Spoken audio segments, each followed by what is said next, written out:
मित्रों, स्वागत है आपका अपने प्रिय कार्यक्रम के अंतर्गत। मैं आचार्य अनिल वत्स। गुरु का संचार मेष राशि में होने जा रहा है सन 2023 में। क्या रहेगा उसका प्रभाव? गुरु जो ज्ञान के आचार्य हैं, कम्युनिकेशन के आचार्य हैं, विद्या के आचार्य हैं, आयु देते हैं, आयु भी दीर्घायु।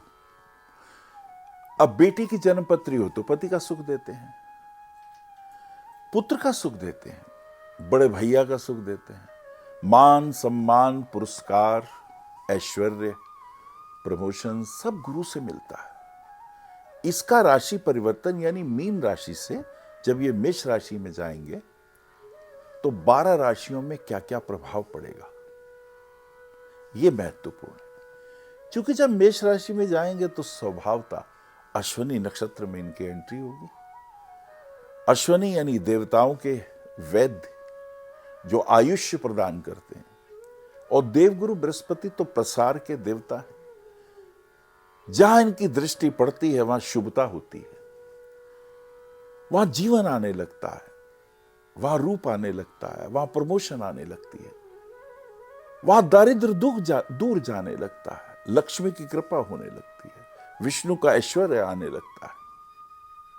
आइए देखें 12 राशियों में देवगुरु बृहस्पति का क्या प्रभाव होगा।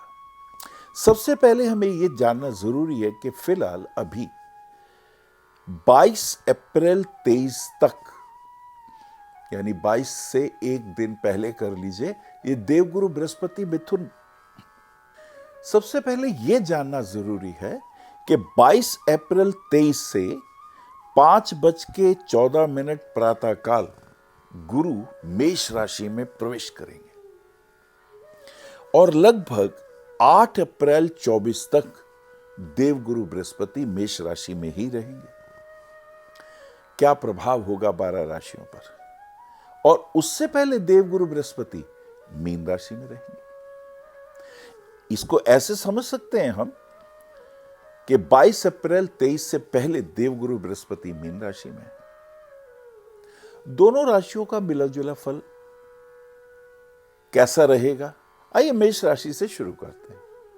मेष राशि में जब देवगुरु बृहस्पति 22 अप्रैल तक मीन राशि में रहेंगे तो शुभ कार्यों में, मांगलिक कार्यों में व्यय करवाएंगे, क्योंकि यहां पर देवगुरु बृहस्पति भाग्येश भी हैं और व्ययेश भी हैं। तो शुभ कार्यों में धन का व्यय, लेकिन जैसे ही मेष राशि में प्रवेश करेंगे तो वो कमाल कर देंगे। वो संतान के सुखों की वृद्धि करेंगे। यानी बच्चे क्या एजुकेशन लेना चाहते हैं, पढ़ाई के लिए विदेश जाना चाहते हैं, मन चाहे सब्जेक्ट लेना चाहते हैं, चाहे वो ऊर्जा का क्षेत्र हो, इलेक्ट्रॉनिक का क्षेत्र हो या इंजीनियरिंग की कोई बात हो, बच्चों को लाभ मिलेगा। विवाह के दृष्टिकोण से विवाह के योग भी बनेंगे। और जहां तक पिता के आयुष्य का सवाल है या पिता के सुखों का सवाल है, यह तीर्थ यात्रा पे जाने की बात है या गुरुओं से आशीर्वाद लेने की बात है या भाग्य हमें कितना प्रमोशन करेगा, प्रमोट करेगा, ये सारी चीजें मेष राशि वालों को मिलने वाली हैं। तो मेष राशि वालों की तो बहुत फायदा होने वाला है, लाभ होने वाला है। नेम, फेम, यश, कीर्ति, स्टेटस सब कुछ मिलने वाला है। दोस्तों का सहयोग मिलने वाला है। विवाह नहीं हुआ तो विवाह के योग बनेंगे। पत्नी सुख मिलने वाला है। व्यापार में लाभ होने वाला है। भाग्य साथ देने वाला है। ये खास बात मेष राशि वालों के लिए। लेकिन इसमें एक चीज ध्यान रखने की है कि बृहस्पति कुछ समय के लिए वक्री भी रहेंगे। यानी 4 सितंबर 23 से लेके 30/12/23 तक गुरु वक्री भी रहेंगे। तो उसके लिए एक सूत्र है कि जो शुभ प्लैनेट वक्री होता है तो वो और लाभ देता है, और अगर अशुभ प्लैनेट वक्री हो तो वो नुकसान देता है। ऐसा समझे ना, कोई मित्र आपको मिलने आया और वो चले गए, वो वापस पलट के आ गए, तो अच्छा ही लगता है ना। तो शुभ प्लैनेट जब वक्री होते हैं तो लाभ देंगे, क्योंकि ये आपके 12वें भाव में जाएंगे, इसलिए खर्चे कराएंगे, विवाह इत्यादि के योगों में आपके लिए सहयोग देंगे।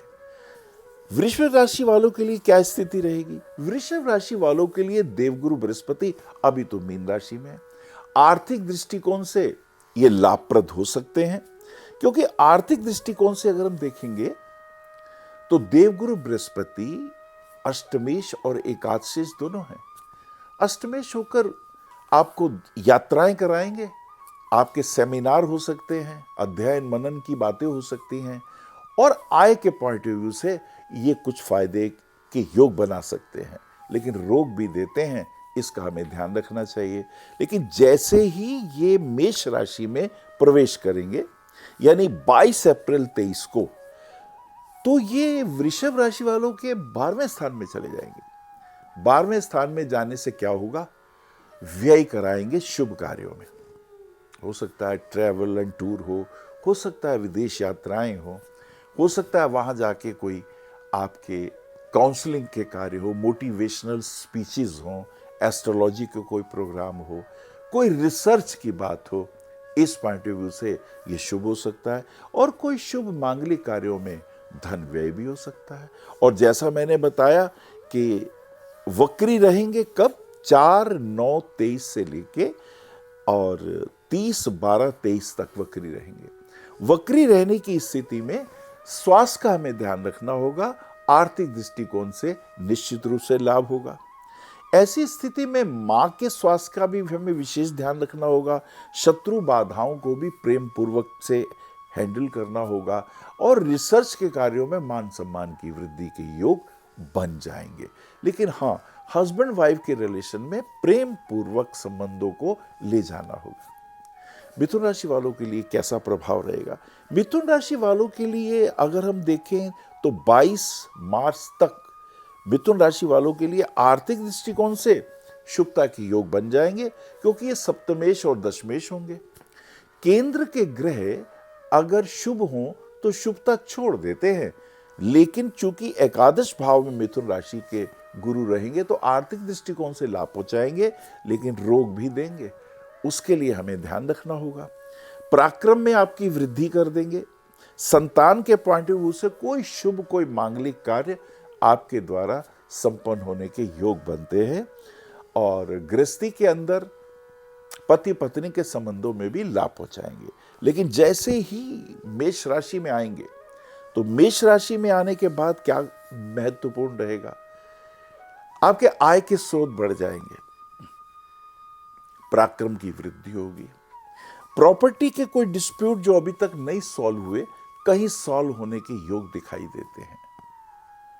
नेम फेम की प्राप्ति, देश विदेश की यात्राएं, ये सारे योग दिखाई देते हैं। कर्क राशि वालों के लिए कैसा होगा? कर्क राशि वालों के लिए देवगुरु बृहस्पति छठे और भाग्य स्थान के स्वामी बनते हैं। तो एक तो अपने स्वास्थ्य का हमें विशेष ध्यान देना होगा। अब चूंकि देवगुरु बृहस्पति अभी तो आपके भाग्य स्थान में है, तो भाग्य की वृद्धि करेंगे मार्च तक, 22 मार्च तक। उसके बाद 1 वर्ष तक देवगुरु बृहस्पति जब मेष राशि में आएंगे, तो कर्क राशि वाले जातकों के लिए ऑफिस के कार्यों में कुछ परिवर्तन हो सकता है, कुछ प्रमोशन हो सकती है, या आप ही कोई नई जॉब ढूंढ सकते हैं। उस पॉइंट ऑफ व्यू से प्रॉपर्टी कोई खरीदने जा रहे हैं तो उसके अंदर लाभ हो सकता है। आर्थिक दृष्टिकोण से अगर शेयर मार्केट में कहीं रुपया लगाया है तो उसमें फायदे के योग भी दिखाई देते हैं। और इसी के साथ साथ एक चीज और, संतान के पॉइंट ऑफ व्यू से अगर बच्चे कहीं पढ़ाई के दृष्टिकोण से बाहर जाना चाहते हैं या अपना कोई व्यवसाय करना चाहते हैं, तो उसमें भी देवगुरु बृहस्पति लाभ पहुंचाने की स्थितियां रखने वाले हैं। लेकिन हाँ, शत्रु बाधाओं को प्रेम पूर्वक सॉल्व करें, ज्यादा अच्छा है। कोर्ट कचहरियों में ना उलझें, यह आपके लिए ज्यादा अच्छा रहेगा। सिंह राशि के जातकों के लिए अभी तो कष्टदायी स्थिति है। मार्च तक तो परेशानियों की बात है, लेकिन मार्च के बाद जैसे ही देवगुरु बृहस्पति मेष राशि में आ जाएंगे, अगर हम देखें कि उसके बाद 1 साल के लिए देवगुरु बृहस्पति जो है मेष राशि में आएंगे, यानी 8 अप्रैल 24 तक की जो स्थिति रहेगी बहुत अच्छी रहने वाली है। सबसे अच्छी बात यह होगी कि आपके भाग्य स्थान में आ जाएंगे। भाग्य स्थान में आने पे गुरुओं का आशीर्वाद मिलेगा, यात्राएं हो जाएंगी, हो सकता है तीर्थ यात्राएं हो, और काम के सिलसिले में ये भी हो सकता है कि मल्टीनेशनल कंपनी में आप जॉब करें। नेम फेम की प्राप्ति होगी, आयुष्य आपका बढ़ेगा, यश कीर्ति बढ़ने के योग बनेंगे, मित्रों से सहयोग मिलेगा और संतान पक्ष से भी विशेष लाभ मिलने के चांसेस दिखाई देते हैं। क्योंकि ऐसी स्थिति में एक अच्छी बात यह होगी कि आपका जो पंचमेश है वो भाग्य स्थान में होगा। तो संतान के पॉइंट ऑफ व्यू से भी, उसके भी बिजनेस के पॉइंट ऑफ व्यू से अगर आप कुछ सोचते हैं तो उसमें भी लाभ के योग मिलने के योग बन जाते हैं। अगर हम कहें कन्या राशि वालों के लिए कैसा रहेगा, कन्या राशि वालों के लिए मार्च तक की स्थिति बहुत बुरी तो नहीं कही जाएगी, मध्यम स्थिति रहेगी, लेकिन उसके बाद परिवर्तन के योग बनेंगे। क्योंकि आपका ये चतुर्थेश और सप्तमेश होकर के गुरु जो है वो अष्टम भाव में चला जाएगा। अष्टम भाव में जाने पे गृहस्थी में परेशानियां और तकलीफें बढ़ सकती हैं। लेकिन अगर आप विदेश चले जाते हैं या विदेश जाके कोई बिजनेस करते हैं तो उसमें आपको लाभ पहुंच सकता है। रिसर्च के कार्यों में नेम फेम की प्राप्ति हो सकती है। लेकिन इसी के साथ साथ आर्थिक दृष्टिकोण से भी आपको अकस्मात लाभ मिलने के योग हो सकते हैं। शुभ कार्यों में धन का व्यय होगा और गृहस्थी के पॉइंट ऑफ व्यू से कोई घर में कोई रेनोवेशन के कार्य अगर आप चाहें या नया वाहन खरीदने की अगर हम स्थितियों पर गौर करें तो उसमें कुछ बेहतर हो सकता है। लेकिन ये निश्चित है, गृहस्थी में तनाव और परेशानियों से हमें बचना है, छोटी छोटी बातों को अवॉइड करना है। हर एक के अंदर अच्छे और बुरी दोनों चीजें देखने को मिलती हैं। अच्छे गुण भी हैं तो कुछ दुर्गुण भी होते हैं। आप दुर्गुण पे ध्यान मत दीजिए, अच्छे गुणों पे ध्यान दीजिए और आप देखेंगे ये समय धीरे धीरे निकल ही जाता है। अब बात करते हैं तुला राशि की। तुला राशि के स्वामी शुक्राचार्य हैं और गुरु की स्थिति फिलहाल 22 अप्रैल 23 तक गुरु मीन राशि में है और 22 अप्रैल से ही गुरुदेव जो हैं वो मेष राशि में प्रवेश करेंगे और लगभग 8 अप्रैल 24 तक देवगुरु बृहस्पति मेष राशि में रहने वाले हैं। तुला राशि के जातकों के लिए गुरु तृतीयेश और षष्ठेश हो जाते हैं। यानी आपका जो पराक्रम स्थान है, गुरु एक तो वहां के स्वामी बनते हैं, एक छठे घर का। छठा घर होता है शत्रुओं का, छठा घर होता है रोग का, बीमारी का, चैलेंजेस का, कोर्ट कचहरी वगैरह का। आपको होशियार रहना है। जब तक देवगुरु बृहस्पति मीन राशि में रहेंगे ये समस्याएं आपको ज्यादा तंग करेंगी। लेकिन जैसे ही गुरु मेष राशि में आ जाएंगे, यानी 22 अप्रैल के बाद से जुपिटर का प्रवेश होगा मेष राशि में और स्वभावतः आपके आर्थिक दृष्टिकोण से आपके लिए लाभप्रद हो जाएंगे। आपकी सेहत अच्छी होनी शुरू हो जाएगी, आपके पराक्रम की भी वृद्धि होगी। लेकिन चूंकि ये त्रिक भाव के स्वामी भी हैं, छठा भाव त्रिक भाव भी है, जब गुरु वहां आता है तो देखिए गुरु धन का, मान का, यश कीर्ति का, पति सुख का, संतान के सुख का कारक होता है। तो जब ये उस स्थिति में आएगा तो स्वभावतः थोड़ी परेशानी होगी। गृहस्थी के कार्यों में हो सकता है पति पत्नी में तनाव बढ़ जाए और ये तनाव तलाक तक की स्थिति में पहुंच जाए, या ये भी हो सकता है कि आप दूसरी जगह जॉब करें तो पति पत्नी में डिस्टेंस हो जाए। डिफरेंसेस, डिस्टेंस एंड डिवोर्स तक की स्थिति अगर हम चूक जाए, अगर हम छोटी छोटी बातों को बहुत बड़े ईगो बना लें तो हमारी परेशानी हो सकती है। तो इसके लिए हमें होशियार रहना होगा। विशेष रूप से 22 अप्रैल 23 से लेके 8 अप्रैल 24 तक हमें ध्यान रखना होगा, क्योंकि स्थान हानि करो जीवा, बृहस्पति जिस स्थान पर होते हैं उसकी हानि करते हैं। तो इसके लिए हमें थोड़ा ध्यान रखना होगा। आइए वृश्चिक राशि वालों के लिए देखते हैं बृहस्पति की क्या स्थिति है। बृहस्पति अभी तो पंचम भाव में चल रहे हैं आपके। पंचम भाव में नई नौकरी मिल जाती है, आय की वृद्धि हो जाती है, भाग्य साथ देने लगता है। आपके भी जो आलस्य था वो दूर हुआ, बहुत दिनों से घर बैठे थे, अब जॉब लग गई तो अच्छा हो गया आपके लिए। लेकिन जैसे ही ये मेष राशि में जाएंगे 22 अप्रैल 23 से लेके 8 अप्रैल 24 तक देवगुरु बृहस्पति आपके छठे भाव में आ जाएंगे। अब वृश्चिक राशि वालों के लिए गुरु जो है वो धनेश और पंचमेश होता है, एक शुभ प्लैनेट है। ऐसी स्थिति में जब ये छठे घर में जाएगा तो चैलेंजेस आपको मिलेंगे, व्यापार में चैलेंजेस मिलेंगे, पार्टनरशिप में चैलेंज मिलेंगे। आपकी बातों से आपके पार्टनर के बीच में विरोध हो सकता है। तो कोर्ट कचहरी से बचना है, हस्बैंड वाइफ के रिलेशन में तनाव बढ़ सकता है, उसका भी ध्यान देना है। आपका रुपया बेकार की चीज़ों में वेस्ट होगा, बीमारी में वेस्ट हो सकता है, कोर्ट कचहरी में वकील को जा सकता है, किसी को रुपया उधार दे देंगे तो वेस्ट हो सकता है। तो वृश्चिक राशि वालों को बहुत ध्यान देना है, ये जो एक साल है उनके लिए कष्टदायी हो सकता है। तो बहुत केयरफुल रहें, होशियार रहें। जॉब के पॉइंट ऑफ व्यू से ज़रूर उन्हें प्रमोशन मिल सकती है, अच्छी जॉब मिल सकती है। और आर्थिक दृष्टिकोण से फाइनेंशियल प्रॉब्लम थोड़ी बेहतर भी हो सकती है। नुकसान तो होगा लेकिन धन की प्राप्ति के भी योग बनेंगे। लेकिन वृश्चिक, तुम्हें बहुत ध्यान देना होगा। तुम्हें एकदम गुस्सा आता है, क्रोध आता है, वाणी पे संयम नहीं रहता, इसका ध्यान देना होगा। धनु राशि वालों के लिए अगर मैं कहूँगा तो उनके लिए तो बहुत अच्छा होने वाला है। फिलहाल गुरु चौथे घर में है, जैसे पंचम भाव में जाएगा भाग्य की वृद्धि होगी। पिता के लिए आप बहुत भाग्यवान हो जाएंगे। आय की दृष्टिकोण से आपकी आय बढ़ेंगी। अगर कहीं जॉब करते हैं तो प्रमोशन हो सकता है। आपको नेम, फेम, यश, कीर्ति की प्राप्ति होने वाली है। विवाह नहीं हुआ तो विवाह होने के योग भी बनते हैं। और अगर कोई बच्चे डिवोर्सी हैं तो उनके लिए दूसरी शादी के भी योग ये बनते हुए दिखाई दे रहे हैं। तो आपके लिए तो 22 अप्रैल 23 से लेकर के 8 अप्रैल 24 तक का वक्त बहुत ज़बरदस्त आने वाला है। लेकिन ये 3 महीने जो हैं 4 सितंबर 23 से लेके 30/12/23 तक गुरु वक्री रहेंगे। जब वक्री स्थिति होती है तो थोड़ा स्ट्रगल हो जाता है, थोड़ा संघर्ष हो जाता है, उसमें ध्यान देने की बात है।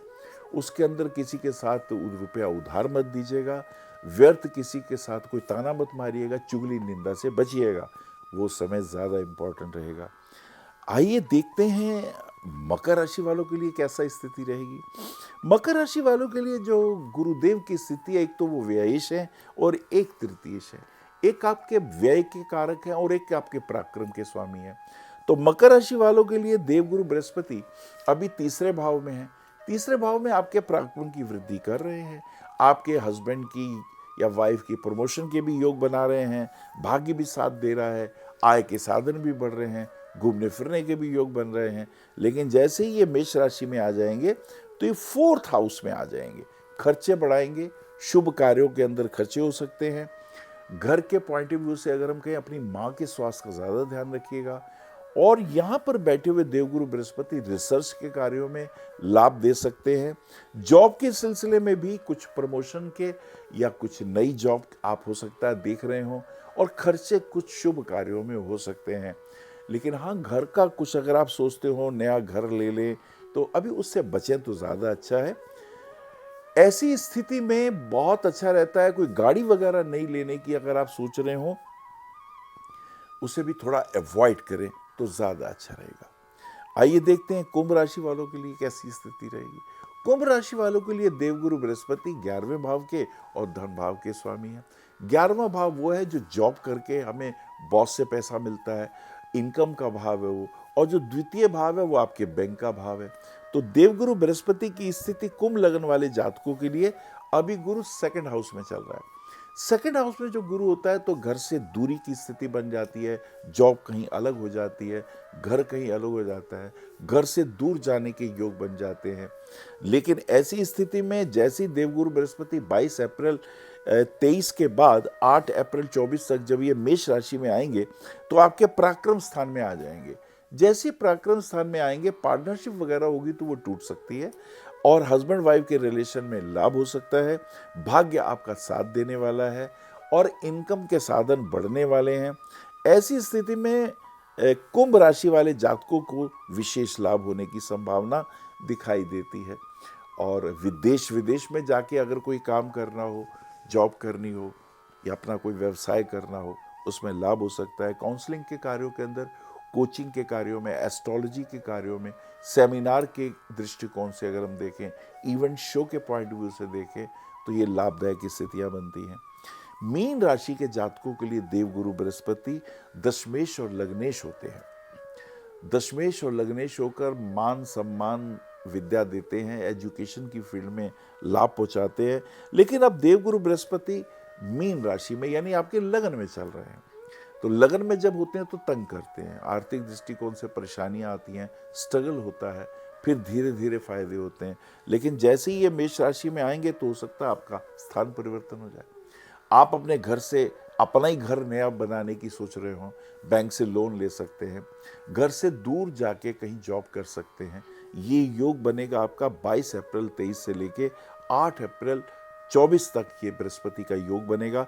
लेकिन इसमें 3 महीने स्ट्रगल के रहेंगे, वो रहेंगे 4/9/23 से लेकर के और 30/12/23 तक गुरु वक्री होंगे। वक्री होने की स्थिति में थोड़ी परेशानियां, फाइनेंशियल डिफिकल्टीज आ सकती हैं, संघर्ष ज़्यादा हो सकता है, कहीं रुपया उधार दिया है तो मिलने के योग कम बनते हैं। लेकिन कुल मिला के अगर हम कहें तो मेष राशि में जब देवगुरु बृहस्पति आएंगे तो अपनी एक राशि से सेकंड हाउस में होंगे और आपकी धनु राशि से पंचम हाउस में होंगे। और जब मेष राशि में आएंगे तो अपनी नवीं दृष्टि से 10th हाउस को देखेंगे, तो आपके जॉब के कार्यों में फायदा होगा, प्रमोशन के योग भी बन सकते हैं। और इसी के साथ साथ आपको ध्यान देना होगा रिसर्च के कार्यों में। हस्बैंड वाइफ के रिलेशन में थोड़ा सा तनाव और परेशानी दिखाई देती है शुरू में, उसको आपको कंट्रोल करना होगा। अच्छा, अब हम बताने जा रहे हैं आपको उपाय, मेष राशि से लेके मीन राशि तक के आपको क्या उपाय करें जिससे आपको फायदा हो। मेष राशि के जातकों के लिए क्या उपाय करें जिससे उन्हें लाभ हो, क्योंकि आपका देवगुरु बृहस्पति भाग्येश भी है, व्ययेश भी है। भाग्येश का रत्न अगर पहन लें, यानी पुखराज रत्न 5 सवा 5 रत्ती का इंडेक्स फिंगर में पहनेंगे तो आपके लिए बहुत लाभप्रद रहेगा। और हनुमान चालीसा रोज पढ़ें, जिससे आपके मान सम्मान की वृद्धि होगी, आय की वृद्धि होगी और प्रमोशन के बनेंगे योग।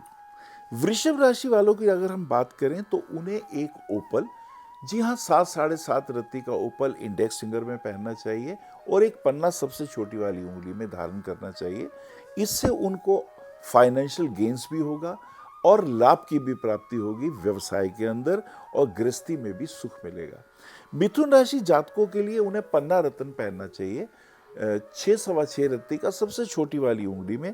और अगर ओपल रत्न पहनेंगे तो बच्चों के पॉइंट ऑफ व्यू से, बिजनेस के पॉइंट ऑफ व्यू से उन्हें काफी लाभ होने वाला है। कर्क राशि के जातकों के लिए पुखराज रत्न 5 सवा 5 रत्ती का इंडेक्स फिंगर में अगर पहनेंगे तो बहुत अच्छा रहेगा। मोती रत्न 5 सवा 5 रत्ती का लेकर के सबसे छोटी उंगली में धारण करेंगे तो वो उनके लिए बहुत शुभ रहेगा। सिंह राशि के जातकों के लिए रूबी रत्न 6 सवा 6 रत्ती का रिंग फिंगर में पहनने से विशेष लाभ रहेगा। और पुखराज रत्न भी पहन सकते हैं, जिससे उन्हें यश, कीर्ति, धन, मान, गृहस्थी के सुखों की विशेष कृपा प्राप्त होगी। और अगर हम बात करें कन्या राशि के जातकों के लिए तो उनको पन्ना रत्न 6 सवा 6 रत्ती का सबसे छोटी वाली उंगली में पहनना चाहिए। और ओपल रत्न अगर पहनेंगे तो भाग्य की वृद्धि होगी और इसी के साथ साथ उनकी जॉब के अंदर भी विशेष लाभ होने की संभावना बढ़ती रहेगी। तुला राशि के जातकों के लिए सबसे पहले ओपल रत्न 6 सवा 6 कैरेट का आप इंडेक्स फिंगर में पहन सकते हैं। आप डायमंड भी पहन सकते हैं। डायमंड अगर आप पहने तो 1 कैरेट से कम ना पहने, और वो आपको रिंग फिंगर में पहनना चाहिए। गोल्ड में पहने चाहे चांदी में पहने, उसमें आपको फायदा रहेगा। और पन्ना रत्न जरूर पहने। पन्ना रत्न 6 सवा 6 रत्ती का सबसे छोटी वाली उंगली में, इससे आपको विशेष लाभ होगा। और भगवती दुर्गा की उपासना आपके लिए बहुत अच्छी रहेगी। देव्या क्वचम, अर्गला और कीलकम अगर 3 अध्याय पढ़ेंगे तो विशेष कृपा आपको मिलेगी। वृश्चिक राशि के जातकों के लिए हनुमान जी की कृपा बहुत जरूरी है। हनुमान चालीसा जरूर पढ़ें। और आपके लिए अगर आप एक पुखराज पहनते हैं 5 सवा 5 रत्ती का इंडेक्स फिंगर में राइट हैंड की, वो आपके लिए शुभ है। और इसी के साथ साथ आप एक मोती रत्न धारण कर लीजिए 5 सवा 5 रत्ती का, गले में भी लॉकेट बना के पहन सकते हैं, वो आपके लिए शुभ रहेगा। धनु राशि के जातकों के लिए पुखराज रत्न 5 सवा 5 रत्ती का इंडेक्स फिंगर में पहनना आपके लिए बहुत शुभ रहेगा। और आप रूबी रत्न भी पहन सकते हैं 6 सवा 6 रत्ती का रूबी आप रिंग फिंगर में पहने राइट हैंड की, ये आपके लिए बहुत लाभदायक, भाग्यवर्धक होगा, प्रमोशन के योग बनाने वाला होगा। और अगर हम मकर राशि की बात करें तो पन्ना रत्न सबसे पहले जो भाग्य को बढ़ाने वाला है, जो प्रमोशन देने वाला है, जो फाइनेंशियल स्टेटस को अपग्रेड करने वाला है। इसी के साथ साथ ओपल रत्न जरूर पहनिएगा। ओपल रत्न से एजुकेशन के पॉइंट ऑफ व्यू से, बिजनेस के पॉइंट ऑफ व्यू से, और इसी के साथ साथ अगर कहीं पैसा डूबा हुआ है उसकी प्राप्ति के पॉइंट ऑफ व्यू से बहुत अच्छा कॉम्बिनेशन बनेगा। 6 सवा 6 रत्ती का ओपल इंडेक्स फिंगर में पहन सकते हैं। कुंभ राशि के जातकों के लिए मैं कहना चाहूंगा कि उनके लिए पन्ना और ओपल, पन्ना 6.25 रत्ती का छोटी उंगली में, ओपल लगभग 7-7.5 कैरेट का इंडेक्स फिंगर में धारण करें, आपके लिए विशेष शुभ रहेगा। और इसी के साथ साथ मीन राशि के जातकों के लिए पुखराज रत्न, जी हाँ, 5.25 रत्ती का पुखराज इंडेक्स फिंगर में पहन सकते हैं, विशेष शुभ रहेगा। और मोती रत्न धारण करने से एजुकेशन में फायदा, फाइनेंशियल स्टेटस भी अपग्रेड रहेगा। अच्छा, एक बात का ध्यान रखिएगा जो बहुत इंपॉर्टेंट रहेगी कि गाय को पालक खिलाने से राहु केतु के पाप प्रभाव दूर हो जाते हैं। तो बुधवार वाले दिन अगर आप गाय को पालक खिलाते हैं, हरा चारा खिलाते हैं, तो ये दोष दूर होने लगते हैं। हनुमान जी के मंदिर में अगर हम झंडा लगाते हैं सभी राशि वालों के लिए, तो उनके लिए विशेष फायदे, प्रमोशन के योग बनते हैं और फिजिकली स्ट्रांग बनते हैं, गृहस्थी के तनाव भी दूर होने लगते हैं। और इसी के साथ साथ जो मोर पंख होते हैं, अगर आप वेसल्स में यानी किसी भी शीशे के पात्र में रख के ड्राइंग रूम में रखते हैं, तो बहुत से घर के वास्तु के दोष भी दूर हो जाते हैं। और एक सबसे महत्वपूर्ण बात सभी राशि वालों के लिए, प्रातःकाल उठ के गायत्री मंत्र पढ़िए। गायत्री मंत्र में 24 बीज अक्षर होते हैं और उसके अंदर भगवान विष्णु के 24 अवतारों के आशीर्वाद छिपे होते हैं। तो गायत्री मंत्र पढ़ के जब भगवान सूर्य को आप जल देते हैं तो ऑक्सीफाइड भी होते हैं, विटामिन डी भी मिलता है और भगवान सूर्य की कृपा से नेत्र ज्योति भी बढ़ती है और आपके जीवन में समृद्धि मिलती है, प्रमोशन मिलती है और शरीर भी तंदुरुस्त रहता है। ये छोटे छोटे उपाय हैं जिससे करने से समृद्धि मिलती है। एक बात का ध्यान रखिए, माता पिता का कभी अपमान मत करिए। अपने को जन्म देने वाली माँ और जन्मदाता जो पिता है, जो व्यक्ति इनका सम्मान करता है, उसकी जन्म पत्री के लगभग अगर सूर्य को साध लिया, सूर्य पिता है ना नवग्रहों में, तो सूर्य को अगर साध लिया यानी पिता को अगर साध लिया और चंद्रमा को साध लिया, चंद्रमा माँ है, तो बाकी के जितने ग्रह हैं सब आपके अनुकूल हो जाते हैं। तो थोड़े में बहुत ये छोटे छोटे उपाय, तुलसी मैया को जल देते रहिए, शारीरिक रोग दूर होते रहेंगे। अगर घर में शंख है तो प्रातःकाल उसे बजाइए, फेफड़े भी चौड़े होंगे, ऑक्सीजन भी उसमें खूब आएगी। तो ये देखे आपने कि देखन में छोटन लगे, घाव करें गंभीर। नववर्ष आपके लिए मंगलमय हो, शुभ हो और मैं भगवान से प्रार्थना करता हूं आप सभी तंदुरुस्त रहें, स्वस्थ रहें, अपने परिवार के साथ रहें। नमस्कार। आप आचार्य श्री अनिल वत्स जी के आध्यात्मिक प्रवचन, ध्यान व ज्योतिष संबंधी मासिक राशिफल फेसबुक, यूट्यूब, www.astroanilvats.com पर भी देख सकते हैं। For appointment, भविष्य कथन, Monday to Saturday, 11 a.m. to 6 p.m. BE 279, Street number 6, Harinagar, New Delhi 110064. Phone number 98917 39999 98181 89993 981 088 7002 886 000 6030. Website www.bhavishyakathan.com. Acharya Anil Vats @gmail.com.